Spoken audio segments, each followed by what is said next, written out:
패러다임이라고 하는 말을 제가 종종 듣습니다. 패러다임은 세상을 보는 관점입니다. 다른 말로 우리가 함께 공유하고 있는 가치, 우리가 한 세대를 같이 살아가며 같은 문화권에서 우리가 함께 공유하고 있는 우리의 삶의 방식들을 우리가 패러다임이라고 합니다. 근데 이 패러다임이라고 하는 말과 함께 쓰이는 단어가 패러다임 쉬프트, 우리의 발상의 전환이 우리 삶 가운데 굉장히 중요하다. 다시 말하면 우리가 당연히 여겨왔던, 당연하게 생각되어 왔던 그 인식들을 전환하는 게 너무나 중요하다. 이 패러다임 시프트에 대한 좋은 예로 1970년 당시에 3M에서 중앙연구에서 근무했던 스펜서 실버라고 하는 한 연구원이 3M의 기존의 제품보다 더 강력한 접착제를 개발하기 위해서 이번 연구에 매달렸습니다. 그리고 그가 결국 개발해낸 아주 특이한 성질의 접착제가 있는데, 이 접착제는 용해되지 않을 뿐더러 일부러 녹일 수도 없는 매우 특이한 성질이었어요. 근데 그 접착력이 강하지 못해서 굉장히 특이하지만 이분이 새로운 접착제를 사내 기술 세미나에서 발표를 했지만 아무도 그거에 대해서 호응해 주지 않았어요. 왜냐하면 더 강력한 접착제를 기대했는데 오히려 접착력이 떨어지니까 그것이 호응을 받지 못한 거죠. 그로부터 4년 후에 3M의 이 테이프 사업부에서 일하고 있었던 아서 프라이라고 하는 분이 이제 교회 성가대에서 찬양을 하기 위해서 이 찬송가 집을 이렇게 넘기다가 그 속에 이렇게 잘 찾기 위해서 종이를 끼워뒀는데 이 종이가 늘 떨어지는 거예요. 그래서 불편해서 어떻게 할까 고민을 하다가 종이에 풀을 칠해가지고 이 성가대 책에 붙였더니 여러분 어떻게 될까요? 그것 때문에 성가대 책이 찢어지는 거예요. 그래서 어떻게 할까 고민을 하다가 이분이 사내 세미나에서 봤던 그 접착제에 대한 그 생각이 떠오르는 거예요. 그걸 써보면 어떨까? 그렇게 해서 회사에 그 제품을 개발해 보겠다라고 제안을 했는데 회사의 반응이 회의적이었어요. 왜냐하면 그들이 가지고 있는 선입견은 접착제는 강력해야 된다, 이 생각 때문에 그렇다는 거예요. 그래서 이분이 많은 사람들의 비웃음과 회사의 회의적인 반응에도 불구하고 드디어 1977년도에 이 포스트잇이라고 하는 제품을 출시를 합니다. 그렇게 어마어마한 제품이 나왔으면 사람들의 반응이 굉장히 폭발적이할 텐데 많은 사람들이 비웃었어요. 심지어 경쟁사도 비웃었습니다. 그들이 생각하고 있었던 생각은 무엇이냐면, 고작 메모지를 비싼 돈 주고 사서 쓰는 사람이 어디 있겠냐라고 생각을 한 거예요. 그런데 여러분 잘 아시는 것처럼 이 포스트잇이 오늘의 3M을 있게 했다라고 하는 것입니다. 우리가 고정관념의 틀을 깨고 생각을 바꿀 때 모든 것이 새로운 의미와 가능성으로 다가온다는 거예요. 특별히 우리가 하나님께서 저 여러분 삶 가운데 새 일을 행하려고 하실 때 우리가 가지고 있는 고정관념의 틀을 깨지 않으면 새로운 변화를 일으킬 수 없다라고 하는 것입니다. 오늘 여러분 우리 출애굽기 12장은 우리에게 유월절에 대해서 설명해 주고 있습니다. 우리가 유월절의 말씀을 묵상할 때 유월절은 단지 하나님께서 10번째 마지막 재앙으로 모든 첫 태생을 죽이실 때에 이스라엘 백성들을 어떻게 구원하셨는지 그것만을 보여주는 의미가 아니라, 유월절은 이제 하나님께서 노예로 살아가고 있던 이스라엘 민족을 어떻게 가나안 땅, 약속의 땅에 그 전쟁터에 그 땅을 취할 그 전쟁을 향한 여정에 임할 것인지 그 출정식이라고 하는 거예요. 노예로 살고 있었던 그 민족이 어떻게 하나님께서 약속하신 그 땅을 전쟁을 통해서 취할 수 있겠습니까? 상식적으로 그 일은 불가능해 보이는 일이었어요. 그런데 오늘 유월절을 통해서 그 불가능해 보이는 그 일을 하나님께서 가능하다 말씀하고 있는 거예요. 불가능한 것이 아니라 그것이 가능하다, 그것을 오늘 유월절을 통해서 하나님께서 보여주고 계신다는 겁니다. 사랑하는 여러분, 하나님은 우리의 삶 가운데 새 일을 행하시는 하나님이십니다. 우리 삶 가운데 새 일을 행하실 때 여러분, 우리의 마음 가운데 두 가지의 마음이 있습니다. 하나님께서 하실 일에 대한 기대와 또한 두려움이 있죠. 근데 많은 경우에 우리가 하나님께서 하실 일에 대한 기대보다 현재 우리가 안주하고 누리는 안정감 속에서 새로운 뭔가를 도전하려고 할 때 그거에 대한 두려움으로 인해서 우리가 한 발자국도 움직이지 못하고 하나님 하실 일에 대한 기대보다 두려움에 사로잡혀 있을 때가 많다라고 하는 것입니다. 이사야서 43장 18절로 21절은 하나님께서 새 일을 행하실 때 우리가 어떠한 마음으로 나가야 되는지를 보여줍니다.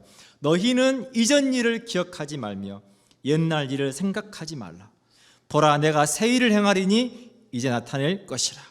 너희가 그것을 알지 못하겠느냐? 반드시 내가 광야의 길을 사막의 강을 내리니. 너희는 이전 일을 기억하지 말라. 그동안 살아왔던 하나님과 무관한 삶의 방식, 그거에 대해서 너희가 기억하지 마라. 그리고 옛날 일을 생각하지 마라. 그동안 너희가 살아왔던 그 모든 삶에 대한 기억과 방식을 생각하지 마라. 보라, 내가 새 일을 행하리니. 너희가 불가능하다고 생각하는 광야의 길을 내고 사막의 강을 내겠다 약속하고 있는 것입니다. 그런데 하나님께서 이스라엘 백성들에게 새 일을 행하실 때 그 새 일을 행하시는 그것은 하나님의 약속으로부터 시작되었습니다. 창세기 46장 2절로 4절을 제가 읽어드립니다. 그 밤에 하나님이 이상 중에 이스라엘에게 나타나 이르시되 야곱아 야곱아 하시는지라. 야곱이 이르되 내가 여기 있나이다 하매 하나님이 이르시되 나는 하나님이라 내 아버지의 하나님이니 애굽으로 내려가기를 두려워하지 말라. 내가 거기서 너로 큰 민족을 이루게 하리라. 그들이 애굽 땅에서 거하게 된 그것은 하나님의 약속이요 축복이었다는 거예요. 애굽으로 내려가기를 두려워하지 마라. 내가 거기에서 너로 큰 민족을 이루게 하리라. 하나님께서 약속하신 대로 그들은 큰 민족이 되었습니다. 그리고 하나님의 약속은 무엇이냐면 내가 너와 함께 애굽으로 내려가겠고 반드시 너를 인도하여 다시 올라올 것이다 약속하고 있다라고 하는 것입니다. 약속하신 그 일을 하나님께서 하나님의 때에 그분의 방법으로 이루시고 있는 것을 오늘 성경은 저에게 보여줍니다. 2절입니다. 이달을 너희에게 달의 시작 곧 해의 첫 달이 되게 하고. 이제 하나님께서 새 일을 행하시려 계획하시고 이달을 너희 달의 시작 해 곧 첫 달이 되게 해라. 너희의 시간을 다시 리셋해라라고 하는 것이에요. 지금까지 살아왔던 이 모든 삶의 새로운 시작이 시작될 거라는 거예요. 새로운 일이 시작될 거라고 하는 거예요. 제가 드라마를 보다 보면 한 남녀가 만나서 서로 이제 호감을 가지고 교제를 시작할 때 그때 던지는 멘트가 있죠. 오늘부터 1일이다. 그동안 이스라엘 백성들은 하나님과 무관하게 살아왔어요. 하나님 약속도 그들은 큰 민족을 이루었지만 불행하게도 그들은 노예로 그 땅에서 살고 있었습니다. 그런데 하나님께서 이제 이 유월절을 통해서 앞으로 내가 너희의 삶을 인도할 것이다. 오늘부터 너희와 나는 1일이야. 나와 무관한 삶이 아니라 내가 너와 함께하는 삶을 앞으로 살게 될 거다라고 하는 것입니다. 사랑하는 여러분, 우리의 삶에 누리는 축복이 무엇입니까? 이제 더 이상 우리의 삶이 하나님과 무관하지 않고 하나님께서 우리와 함께 동행하시는 그 은혜를 누리는 삶을 우리가 살고 있다라고 하는 것입니다. 그래서 고린도후서 5장 17절에서 사도 바울은 우리의 삶에 대해 이렇게 설명해 주고 있습니다. 그런즉 누구든지 그리스도 안에 있으면 새로운 피조물이라. 이전 것은 지나갔으니 보라 새 것이 되었도다. 이전 것은 다 지나갔다. 너희가 새 것이 되었다. 너희가 새 것이 되었으니 새 것이 된 새로운 삶의 새로운 방식으로 살아야 되는데 그 새로운 방식은 나와 함께하는 방식이다. 오늘 본문 12절을 제가 읽어드립니다. 내가 그 밤에 애굽 땅에 두루다니며 사람이나 짐승을 막론하고 애굽 땅에 있는 모든 처음 난 것을 다 치고 애굽의 모든 신을 내가 심판하리라. 나는 여호와라. 여러분 잘 아시는 것처럼 오늘 본문 이전에 9가지 재앙이 있었어요. 첫 번째 재앙이 나일강이 피가 되게 하는 재앙이었습니다. 둘째가 개구리떼가 온 나라에 덮쳐서 개구리 재앙이었죠. 셋째가 티끌이 이가 되는 재앙. 넷째가 파리 재앙. 다섯째가 악질이 나는 재앙. 여섯 번째가 사람과 짐승에 생긴 독종 재앙. 일곱 번째가 우박과 불덩이가 애굽인과 짐승 밭의 채소에 내린 재앙. 여덟 번째가 메뚜기 재앙. 아홉 번째가 애굽 천지에 3일 동안 빛이 없는 암흑 재앙. 그리고 오늘 본문 12절에 열 번째 이 재앙이 처음 난 장자와 생축의 모든 첫 새끼가 죽음을 당할 거다라고 하는 재앙입니다. 이 10가지 재앙을 통해서 하나님께서 이 애굽 땅에 선포하시는 하나님의 메시지는 무엇이냐면 내 백성은 노예가 아니라는 거예요. 내 백성은 노예가 아니다. 그들을 놓아서 가게 하라. 내 백성은 전능하신 하나님의 백성이다 라고 하는 거예요. 그래서 오늘까지 저희가 봤던 이 10가지 재앙은 애굽 사람들이 믿고 섬겼던 애굽 신들과 다 연관되어 있어요. 그 애굽 신들에 대한 하나님의 심판이에요. 그러면서 또한 하나님께서 이스라엘 백성들 안에 있는 그 우상을 깨뜨리시는 거예요. 그들이 믿고 있었던 그들의 이방 종교와 우상을 하나님께서 다 깨뜨리시고 그 모든 재앙을 통해서 하나님이 누구이신지 하나님과의 신뢰 관계를 쌓아가는 새로운 과정을 하나님께서 시작하고 있다라고 하는 것입니다. 사랑하는 여러분, 오늘 출애굽기 이야기는 우리와 무관한 애굽 땅에서 일어난 이야기가 아닙니다. 이 이야기를 통해서 하나님께서 저와 여러분의 삶 가운데 우리 안에 있는 세상 방식, 우리 안에 있는 세상 사람들이 의지하는 그것들을 의지하는 그 마음, 우리 안에 있는 하나님을 향한 불신앙을 하나님께서 깨뜨리기를 원하시고 제거하기를 원하시고, 그리고 하나님에 대한 신뢰, 그 신뢰를 통해서 우리의 삶을 세우기를 원하시는 하나님의 메시지라고 하는 것입니다.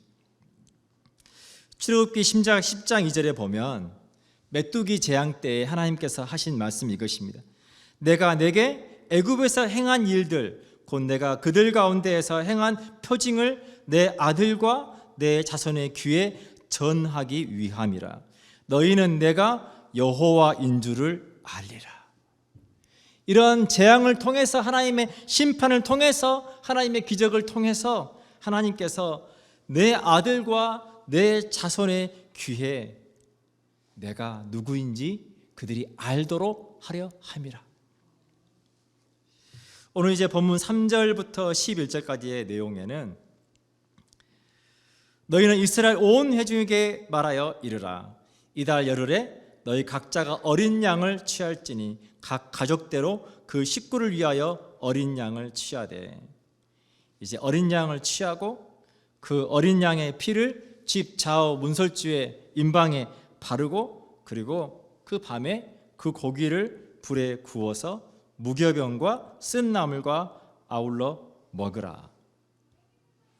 사랑하는 여러분, 10번째 재앙이 애굽 땅에 임할 때에 애굽 온 땅에 들리는 소리는 통곡하는 소리였습니다. 온 집집마다 장자가 죽고 온 집집마다 첫 태생이 다 죽는 끔찍한 밤이었어요. 밖에서 들리는 그 통곡 소리와 전혀 무관하게 그 피를 문설주와 임방에 바른 하나님의 백성들의 집은 넘어갔어요. 그곳에서 오늘 지금 하나님께서 하라고 하는 것은 무엇이냐면 너희가 그 양을 먹고 무교병과 함께 너희가 쓴 나물을 먹으라. 그래서 여러분, 무교병과 쓴 나물은 그들이 애굽에서 노예로 살아왔던 그 삶이 얼마나 고통스러운 삶이었는지를 기억하라고 하는 거예요. 그것과 함께 양을 먹으라. 양을 먹되 날 것으로나 삶아서 먹지 말고 구워서 먹으라. 그들이 우상을 숭배하는 방법대로 그것을 먹지 말고 구워서 먹으라. 양을 먹게 했어요. 밖에서는 끔찍한 하나님의 심판이 임하고 있는 그 상황에서 이제 하나님의 백성들의 집 안에서는 마치 성찬식 때와 같이 하나님께서 주시는 구원과 그 은혜를 누리며 그 감격 속에서 음식을 나누는 교제가 있다라고 하는 것입니다. 사랑하는 여러분, 이 땅은 하나님의 심판을 향하여 가고 있습니다. 하나님의 심판 때에 여러분, 우리가 누리는 것은 놀라운 예수 그리스도 안에 있는 십자가의 구원이요, 십자가의 은혜요, 십자가의 사랑이라고 하는 것입니다. 10절에 보면 아침까지 남겨두지 말며 아침까지 남은 것은 곧 불사르라. 음식을 남기지 마라. 하나님께서 이스라엘 백성들을 광야에서 인도하실 때에 만나를 주시고 그 만나를 남기지 말라고 하셨습니다. 왜입니까? 메시지는 너무나 분명하고 간단합니다. 내가 너희를 책임지겠다는 거예요. 내가 너희의 공급자다. 내가 너희의 삶을 책임질 것이다. 그러니 나를 믿는 믿음으로 살라라고 말씀하시는 것입니다. 근데 11절의 내용에 보면 굉장히 이상한 명령이 나옵니다. 너희는 그것을 이렇게 먹을지니 허리에 띠를 띠고 발에 신을 신고 손에 지팡이를 잡고 급히 먹으라. 이것이 여호와의 유월절이니라. 고기를 먹는데 허리에 띠를 띠고 발에 신을 신고 손에 지팡이를 잡고 급히 먹으라는 거예요. 무슨 말입니까? 나그네 복장으로 먹으라는 거예요. 이제는 너희는 더 이상 이 애굽 땅에서 노예로 안주하며 살아갈 사람들이 아니라 내가 약속한 그 약속의 땅 가나안 땅으로 하나님의 백성으로 너희가 긴 여행을 떠날 터인데 그 여행을 떠날 준비를 하라고 하는 거예요. 사랑하는 여러분, 하나님께서 우리 삶 가운데 세일을 행하실 때 우리 삶의 가장 큰 걸림돌은 무엇이냐면 우리가 현실에 안주하는 것입니다. 우리 현실에 안주하고 우리가 우리의 마음을 바꾸지 않으면 하나님께서 행하시는 그 일을 우리가 볼 수가 없다라고 하는 것입니다. 그래서 하나님께서 그 고기를 먹는 그 순간에도 이제 너희가 떠날 준비를 해라 라고 말씀하고 있는 것입니다. 12절입니다. 내가 그 밤에 애굽 땅에 두루다니며 사람이나 짐승을 막론하고 애굽 땅에 있는 모든 처음 난 것을 다 치고 애굽의 모든 신을 내가 심판하리라. 나는 여호와라. 내가 애굽 땅을 칠 때에 그 피가 너희가 사는 집에 있어서 너희를 위하여 표적이 될지라. 내가 피를 볼 때에 너희를 넘어가리니 재앙이 너희에게 내려 멸하지 아니하리라. 아멘. 유월절을 영어로 패스오버라고 합니다. 넘어간다. 재앙이 넘어간다라고 하는 거예요. 여러분, 우리가 기억할 것은 무엇이냐면 그 집안에 누가 있는지 중요하지 않다는 거예요. 그 집안에 어떤 사람이 있는지, 누가 있는지, 어떤 자격이 있는지 그것이 중요한 것이 아니라는 거예요. 하나님께서 보시는 것은 그 집 문설주와 임방에 피가 있냐 없냐 그걸 본다는 거예요. 피가 있으면 내가 패스오버, 넘어가겠다. 그 재앙이 넘어간다. 저와 여러분이 구원받는, 여러분, 우리가 천국 갈 수 있는 그 이유가 무엇입니까? 우리가 자격이 돼서, 조건이 돼서, 우리가 선하게 살아서, 우리가 열심히 예배해서 그것이 아니라는 거예요. 우리가 구원받을 수 있는 유일한 한 가지 이유는 예수 그리스도의 십자가의 보혈, 그 피로 말미암아 하나님께서 저와 여러분의 죄를 의롭다, 용서하시고 의롭다 하신다라고 하는 거예요.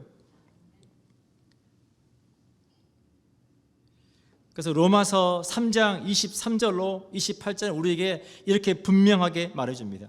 모든 사람이 죄를 범하였음에 하나님의 영광에 이르지 못하더니 그리스도 예수 안에 있는 속량으로 말미암아 우리의 죄를 대신해서 예수님께서 그 죄값을 치러 주심으로 말미암아 하나님의 은혜로 값없이 의롭다 하심을 얻은 자 되었느니라. 이 예수를 하나님이 그의 피로써 믿음으로 말미암는 화목제물로 세우셨으니 이는 하나님께서 길이 참으시는 중에 전에 지은 죄를 간과하심으로 자기의 의로우심을 나타내려 하심이니. 여전히 우리의 죄가 하나님 앞에 있지만, 여전히 우리는 죄 가운데 살아가고 늘 넘어지지만, 예수 그리스도의 피로 말미암아 하나님께서 우리 앞에 놓여있는, 하나님 앞에 놓여있는 그 죄를 간과하신다, 못 본 척 하신다는 거예요. 있지만 없는 것처럼 못 본 척하고 넘어가셔서 저와 여러분을 의롭다 해주신다라고 하는 거예요. 그 은혜를 우리가 누리고 있다라고 하는 것입니다. 사랑하는 여러분, 하나님께서 유월절 사건을 통해서 이스라엘 백성들에게 주시는 메시지는 이 불가능해 보이는 이 일을 이루시는 분이 하나님이다. 이 불가능해 보이는 이 여정 가운데 내가 너희를 지키고 보호할 거다. 이 어마어마한 재앙이 임하는 그 순간순간에 내가 너희를 보호하지 않았냐, 내가 너희를 지키고 보호할 거다라고 하는 것입니다. 성경에서 이 하나님의 보호하심에 대해서 굉장히 재밌는 표현을 해준 게 사무엘상 25장 29절입니다. 아비가일이 다윗을 향한 고백이죠. 사람이 일어나서 내 주를 쫓아 내 주의 생명을 찾을지라도 내 주의 생명은 내 주의 하나님 여호와와 함께 생명 싸개 속에 쌓였을 것이요 내 주의 원수들의 생명은 물매로 던지듯 여호와께서 그것을 던지시리이다. 하나님의 생명 싸개 속에 쌓여 있을 것이다. 사랑하는 여러분, 유월절을 통해서 하나님께서 너희는 나의 생명 싸개 속에 쌓여 있다. 이 말씀을 통해서 하나님께서 저와 여러분에게 너희의 삶은 나의 보호하심 가운데 있다. 그러니 나를 믿고 나를 신뢰하고 내가 인도하는 그 믿음의 삶을 살아내라라고 우리에게 말씀하고 있다는 것입니다. 로마서 8장 32절로 37절은 우리에게 이렇게 말합니다. 자기 아들을 아끼지 아니하시고 우리 모든 사람을 위하여 내주시니가 어찌 그 아들과 함께 모든 것을 우리에게 주시지 아니하겠느냐. 유월절 사건을 통해서 하나님께서 내가 너희를 구원하는 구원자다. 예수 그리스도의 십자가의 보를 통해서 하나님께서 내가 내 아들까지 아끼지 않고 내가 너희에게 주었는데 내가 어찌 그 아들과 함께 모든 것을 너희에게 주지 않겠느냐. 37절에 그러므로 이 모든 일에 우리를 사랑하시는 이로 말미암아 우리가 넉넉히 이기느니라. 사랑하는 여러분, 하나님은 저 여러분 삶 가운데 오늘 또 새 일을 행하기 원하시는 하나님이십니다. 하나님께서 새 일을 행하실 때 여러분, 우리의 삶의 방식 이전에 우리의 삶, 그것이 아니라 하나님께서 행하실 그 일을 믿음으로 바라보고 여러분 믿음으로 반응하고 하나님께서 주신 놀라운 은혜를 받아 누리시기를 축복합니다. 기도하겠습니다.